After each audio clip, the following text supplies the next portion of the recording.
Now I will going to show you how to connect the piston from the epinephrine medicine, and how to extract the exact amount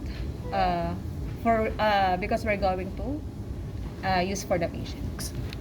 So first, remove the yellow one for the piston cap and also the epinephrine cap.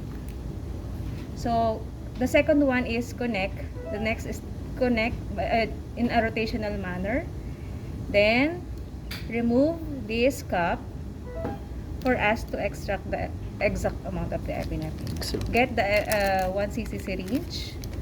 Then remove this uncap.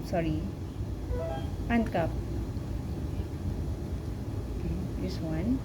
Then aspirate 0.1 ml from the 1 cc syringe, then insert it to the needle of the piston.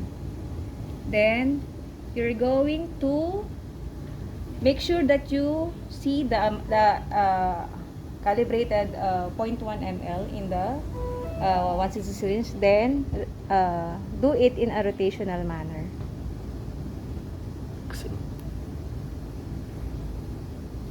Nasaan na siya? Okay, that's we already extracted the exact amount for the patient that we're going to deliver. Now is ready for the Now it's baby ready to get for the patient to use. for resuscitation. Yes. Thank you.